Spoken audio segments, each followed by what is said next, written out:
What's up, you guys? Thanks so much for clicking on the video. My name is Leah, and let's recap and review I'm about to say 12. Season 7 of Real Housewives of Potomac, episode 4. In all honesty, it was dry, but the past 3 episodes have been lit. So they can have a boring episode every once in a while. But let's get to it. All right, y'all, we're going to get a little spicy before we get into the actual review. And I mean a little bit. I just have a few things to say, and then we're going to hop into the review. So we finally got the taglines, which to me is I don't understand why they waited till the 4th episode to give us them, and honestly none of them were that great to me. The only one I really liked was Candace's, and second for me was Giselle. But everybody else's, I was like, oh, okay, it's cute, whatever. So first off is Wendy's. Hers is, I am a Nigerian queen with no time for mean. And that's the thing. Everyone was getting Wendy's mixed up with saying, I am a Nigerian queen with no time for mine, or no time for me. A lot of people were like, what? But now that I see it with the actual statement, it makes sense. Next is Robin's. She says, when it comes to the truth, I always arrive on time. Okay. Then we have Mia referencing her Linesia, because she lie all the time and they act like she got amnesia. So Linesia. She gonna say, I may not remember everything, but you'll never forget me. Okay, lady. Then Giselle's, I'm pretty, petty, and always sitting on ready. That could go on a shirt. But my thing is with Giselle is it's kind of mediocre, because Giselle since season 1 has been referencing her beauty like, I know I'm the word on the street. And that's in reference to how beautiful she is and how everyone likes to talk about Giselle. But I think this is cute. I'm pretty, petty, and always sitting on ready. It's cute. Put it on a shirt. Next is Candace. My vocals are clean, but my reads are for filth. I like that, because she do be getting to y'all, because y'all let her know every week, because she stayed trending, because y'all can't take that mouth. Then there's Ashley. You may think you know my story, but there's always a plot twist. Okay, she probably letting us know she's not getting a divorce. And then Karen's, just like a 3-wick, I burn slow and never waver. I guess. I guess. So those were the new taglines. So the next things I want to talk about is Charisse versus Karen. Karen got on her YouTube channel, and if you don't know, Karen has a YouTube, so check it out. And I guess someone asked her about why she doesn't fool with Charisse, and she basically said, I don't F with that lady, and y'all gonna find out why I don't F with that lady. And everybody is like, okay. And my thing with it is, I feel like Karen is handling this very childishly, because it's like, we don't know why you don't fool with her. All we see is you making up fake illnesses, and every time that lady comes around, you walk away from her. And I feel like if you were going to play this reality TV game, play it. Let us see everything play out. Let us see why you have beef with Karen. Not Karen, but with Charisse. Let us see it. Charisse responded to the video on Twitter saying she feel like Karen is doing too much and being delusional. But I don't like this narrative of people saying, well, Charisse should have came on the show not having beef with Karen. Honestly, Charisse did come on the show not having beef with Karen. Karen is the one with the issue, because Karen keep avoiding the lady like she got the bubonic plague. So that's on Karen. Then we have this whole Jamila Hill versus Candace thing. So Jamila Hill was on Watch What Happens Live either Sunday or Monday. She was asked why she had an issue with Candace, or what happened between her and Candace, by a viewer. And she's basically said, I felt like the situation that happened on season 5, because Jamila Hill's a bandwagon fan. She only came on during season 5. And she basically sided with everybody else saying that Candace deserved to get hands put on her. And then Jamil was like, where I'm from, that's what happens. And if you don't know, unfortunately today we all found out that Takeoff life was taken from him earlier this morning. And Jamila Hill decided to hop up on Twitter and say how, and I'm summarizing this, so if you want to go see it, check out her Twitter post, where she basically said that she felt like people should be able to have disagreements without having bodily harm done to them. So a lot of people, even Candace, were like, you're a hypocrite. You're a huge hypocrite, because you just sat up on TV not a day ago, or maybe 2 days ago, saying that she got what she got. She run her mouth too much and she got what she got. And I wish Candace wouldn't have quote tweeted it, because Candace quote tweeted that and say, wow, LOL. Because I feel like Candace sometimes opens herself up to disparaging things. And I get tired of people coming at Candace for no reason sometimes. And I just was like, I get it. But sometimes, Candace, you just have to let people make themselves look like a fool in silence. Like, a lot of people were already in Jamil Hill's comments saying, but didn't you just say it was okay for another black woman to get hands put on her? That was enough. But I've never seen it for Jamil Hill. I've always felt like she's very performative in the way that she parades around her blackness. And I just ain't never seen it for that lady. And then last thing, the whole thing between Buffy and Candace. Buffy decided to hop up on her YouTube channel when she was reviewing, because she's also reviewing Real Housewives of Potomac. She said that Candace is broken, and she knows for a fact that Candace was trolling her about her infertility issues, sending her ads and all this stuff about like, I guess, sending her adoption agencies. And she said for a fact that Candace was doing it. And when Candace responds to her, now she want to cry body shaming because Candace called the lady round. And my thing, as someone who is fat, and I've been called fat, I've been called precious and all that stuff and whatever, the whole thing about body shaming to me is, if we're in a fight, the fight is meant to hurt somebody. There's no political correctness when you're fighting with people that have been dragging your name through the mud for the past 2 years. Buffy has been saying very nasty and disparaging things about Candace since 2020, since season 5. And the only reason she does it because Candace's name gets engagements and clicks and views. And that's all Buffy's life has come to ever since she got kicked off Married to Medicine. And it disgusts me because I felt bad for that lady. And now you got me questioning if I should have ever felt bad for you. I still think what Dr. Jackie did was out of pocket, but the way in which Buffy moved afterwards makes sense why didn't nobody feel like she deserved another apology, because it's like she's like a dog with a bone. She don't know when to let things go.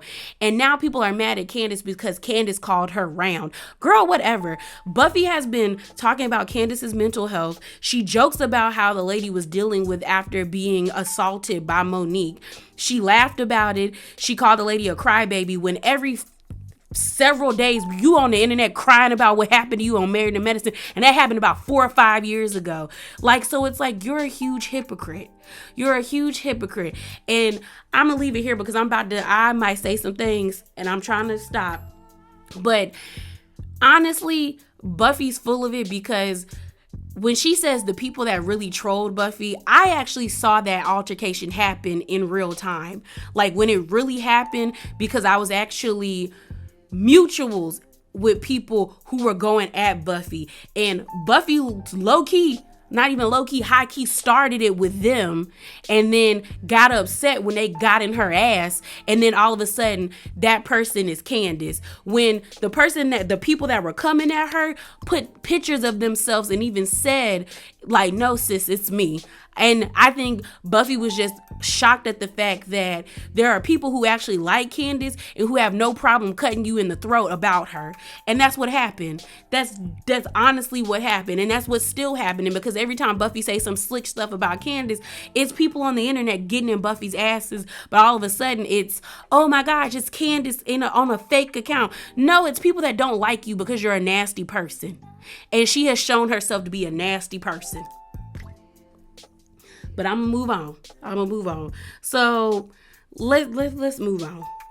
All right, so the episode opens up and we see Wendy and Eddie with their children. It looks like the boys were at like football practice, and we see their little cute daughter, Cammie. When she told Wendy, play with me, I said, girl, play with that beautiful baby. Play with her. Eddie looked so good standing there. I said, ooh, Wendy, you got a good one. Y'all love. I see the love. I love it. It was kind of awkward, but I still see it.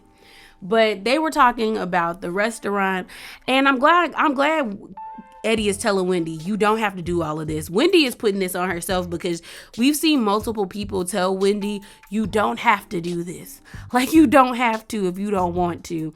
But she wants to. So she's putting more on herself, and that's on her. They then talk about her whole thing with Robin, how she was just like, I was calm and I was talking to Ashley and Robin just blew up.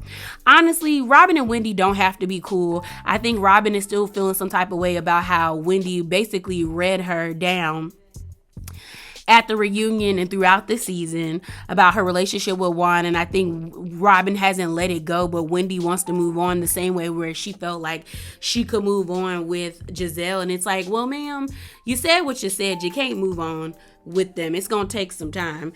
And yeah, Robin was doing too much. She was being mad aggressive. Ain't nobody gonna say she was being aggressive, but she was doing too much. Wendy was upset about Robin not inviting her kids because she felt like Robin was playing with her. And I still don't feel like Robin, like I said, y'all, I wouldn't have invited Wendy or her kids, but I wouldn't have did it in front of her face. I probably would have just sent out a text and she just wouldn't have been a part of the thread. It just would have been that.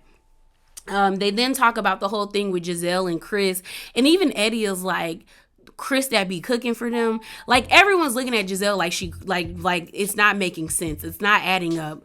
Like, it's not adding up, man. And it's not adding up. I really don't think Wendy should invest with Peter, only because Peter Thomas does not have the best track record. The only restaurant I've ever heard of doing well was Bar One, and that was in Charlotte, and that's because I knew somebody that worked there, and a lot of people would visit it. But like, overall, we haven't heard the best things when it comes to Peter Thomas and his businesses. Just saying. So then we see Robin and her kids. Carter is funny. The way he be reading Juan, when he told Juan, you're a world-class bench player, and they thought he said the B word, but he was funny. They did a sack race. Robin tells Juan about how she didn't invite Wendy. Juan kind of looked at her like, that wasn't right, but she decided to like make it better. So she told Candace to play auntie and bring the kids to the she asked Candace to contact Wendy and bring Wendy's kids to the field day because it's spring break and all the kids are out, and she would like all the kids to have a good time. Robin is holding true to the fact that she just don't want to be around Wendy. It ain't got nothing to do with the kids. She just don't want to be around Wendy. She then also brings up the whole Giselle thing as well. Robin reiterates that Giselle did tell her she was uncomfortable of the night of the reunion. And Juan did bring up a good question. Why didn't she tell Candace that night? Yeah, that's the issue. I think a lot of people aren't understanding that. No one's saying that Giselle didn't have a right to be uncomfortable. What people are saying is, why did you wait until it was time to film and you've been in their presence before and never said anything? It's calculated, and it makes you look like a horrible person because you brung it to TV for fodder. You brung it to TV for entertainment when you should have just sat down with your friend who now you're saying is being immature and needs to get over it. But you just don't like the fact that people are looking at you like you ain't shit. That's just it. So we then have a scene with Karen talking to Raven. Don't really care. I feel like this storyline is blah. They're talking about the whole titty comments. Raven did look cute on the FaceTime. We then have a scene with Ashley and her publicist. I think it's Anita. I think that's how you say it. Her son's name, is it Afu? I don't want to mess up that little baby name. It might mean something. I thought that the show was funny for bringing back that when Ashley sung at Gay Pride in Virginia. Horrible job. Horrible. That lady should have never sang. Should have never sang. She then is, so we find out that Anita is Ashley's publicist. She is helping Ashley draft up a letter or a statement to release. I thought it was kind of interesting seeing like how people do write up statements about their families. But she basically said how she wants Michael to, like, her and Michael still live together. She wants Michael to have freedom, which he has already had freedom, Ashley. So that doesn't make sense. She read the statement. I thought the statement was good. Anita was telling her the truth. Like, no matter how sweet and nice the statement is, realistically, people are going to come to their own conclusions. I just think it's kind of crazy that Ashley is saying she wants to give Michael his freedom, but she doesn't want people sending pictures to her. It's just like, do you really want to divorce this man? Like, are you really done? And granted, it doesn't seem like she's done, and we like, especially when we get to the field day, but she really didn't seem like she was done. They were supposed to release the statement in April, so before Mother's Day, to get, like, I guess everything out the way so she could enjoy Mother's Day without worrying about it. We then have everyone getting ready to go to Robin's lackluster bare minimum field day. I was like, girl, even the field days at school had more stuff going on. We had multiple stations and things going. I said, Robin, this was dry. So Wendy's kids not even going isn't that big of a deal. Because this was dry boots. We see everybody getting on their way to the actual field day. We see Grace and Giselle in the car. We find out the twins couldn't come, and then we see Mia, her youngest kids, in the car. The oldest boy decided not to come. He gonna play with his real friends, and they're in the car. I thought this scene was funny to me because when the little girl was like, oh mommy, look, the castle, it brought back memories, because I think that castle is in Bethesda, Maryland. I could be wrong, but I remember when I was younger and we would drive past that place, and I thought it was an amusement park. I never thought it was Disney World like Mia said, but I did think it was like an amusement park. Sometimes I would think it was King's Dominion, and I'm like, it's not King's Dominion, but for some reason I thought it was King's Dominion, or like yeah, King's Dominion, because Busch Gardens is in Williamsburg. But like, I don't know why I thought that place was King's Dominion when I was younger. And then as I gotten older, I realized it was a church, but I didn't know it was the Mormon church like Mia explained. I thought it was, like, I knew it was a church, but I didn't know like what denomination it was. But I just think it's funny that everybody whose kids always thinks that church is like an amusement park, or like she said, Disney World or Disneyland. You never put two and two together that like there's nothing around it for it to be that. But they're in the car. They start talking about Mia's mom, her aunt, and they talk about how her mom had a conversation. No, her aunt had a conversation with her and her mom. And her aunt talked about how she got to see her mom before she got addicted to drugs, and how they said when you get addicted to drugs at a certain age, you stay at that age. So it seems like Mia's mom got addicted to drugs when she was in her 20s. So her mom has that mindset of being a 20-year-old. And she oftentimes, Mia was like, I have to learn to give my mom grace and understand her trauma. Because she's like, I'm always looking for my mom to parent me when that's not where she's at in life. And I think that's a true mindset. She did take digs at Jacqueline when she was like, you know, I have to treat my mom like Jacqueline and just take care of her like I do Jacqueline. But it's like, is Jacqueline really your friends if you making slick comments? And then she also made a comment about how she felt like Jacqueline, she didn't make a comment, but I put two and two together where she was like, you know, Robin and Jacqueline were hanging out, I guess, in New York. And she was like, well, I had to let Jacqueline know these are my friends. So I think Mia's kind of feeling some type of way. You can definitely tell that Mia and Jacqueline low-key have a frenemy relationship, not a best friends relationship. It's not that.